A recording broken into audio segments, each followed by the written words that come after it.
আসসালামু আলাইকুম। Welcome back to my new channel Lily's creative corner. আশা করি আপনারা সবাই অনেক বেশি ভালো আছেন। আজকে আমি আপনাদের সাথে লাউয়ের চোচা ভর্তার একটি দারুণ রেসিপি শেয়ার করব।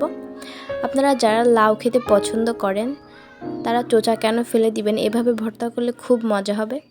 এজন্য আমি প্রথমে কড়াইতে তেল দিয়ে তেলটা গরম হয়ে আসলে গোটা কাঁচা মরিচ, রসুন আর পেঁয়াজ দিয়ে একটু হালকা নাড়াচাড়া করে ভেজে নিব। লাউয়ের চোচাগুলো আমি যেভাবে করে কেটে নিয়েছি আপনাদেরকে প্রথমেই দেখিয়ে দিয়েছি, ওভাবে ছোট ছোট করে কেটে নেবেন, তাহলে তাড়াতাড়ি সিদ্ধ হয়ে যাবে। এভাবে লাল লাল করে আমি ভেজে নিয়েছি। এবার উঠিয়ে নিব। ওই কড়াইতে আমি ওই তেলেই লাউয়ের চোচাগুলো দিয়ে দিব। একটা আলুও দিয়েছি, তাহলে বেশি মজা হবে খেতে। এবার আমি নাড়াচাড়া করে হালকা করে ভেজে নিব, একটু ঢাকা দিয়েই ভেজে নিব। লাউয়ের চোচা যেহেতু অনেক নরম হয়, খুব তাড়াতাড়ি সিদ্ধ হয়ে যায়। এই যে দেখুন, কিছু সময় পরে আমি ঢাকনাটা উঠিয়ে কত সুন্দর করে হালকা করে ভেজে নিয়েছি। লাউয়ের চোচাটাও অনেক সিদ্ধ হয়ে গিয়েছে। এই যে দেখুন কত সুন্দর লাল লাল ভেজে নিয়েছি। এবার আমি এটা শিলপাটায় সুন্দর করে বেটে নিব।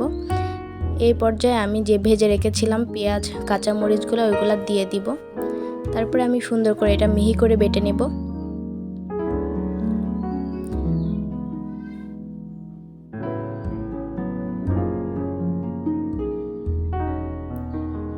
তারপরে দিয়ে দিব সেই ভেজে রাখা লাউয়ের চোচাগুলা।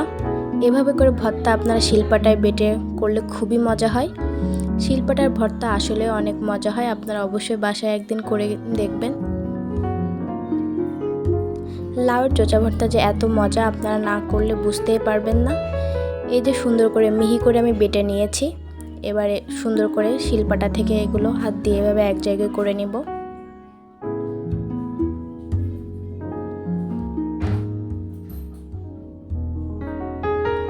এরপরে আমি এতে দিয়ে দিব স্বাদ মতো লবণ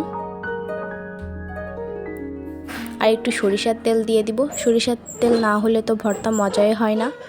সরিষার তেল দিয়েই আমি হাত দিয়ে অনেক সুন্দর করে মাখিয়ে নিব। খাঁটি সরিষার তেল দিয়ে ভর্তা করলে ঘ্রাণটা অনেক সুন্দর হয়, খেতেও অনেক মজা হয়। আপনারাও যারা লাউ খেতে পছন্দ করেন, লাউয়ের চোচাটাও ওইভাবে অনেক সুন্দর করে ভর্তা করা যায়। আপনারা আমার রেসিপিটা ফলো করলে আপনারা বাসায় ট্রাই করতে পারেন এই জিনিসটা। গরম ভাতের সাথে খেলে এত মজা হবে, আপনারা তখন বুঝতে পারবেন খুবই মজা হবে। এই যে দেখুন কত সুন্দর দেখতে হয়েছে, খেতেও অনেক মজা হবে। আর যদি ভিডিওটি আপনারা সম্পূর্ণ দেখে থাকেন, ভিডিওটি ভালো লেগে থাকলে অবশ্যই লাইক কমেন্ট শেয়ার করতে ভুলবেন না। আর অবশ্যই এই ভিডিওটা আপনারা দেখে বাসায় একবার ট্রাই করে দেখবেন।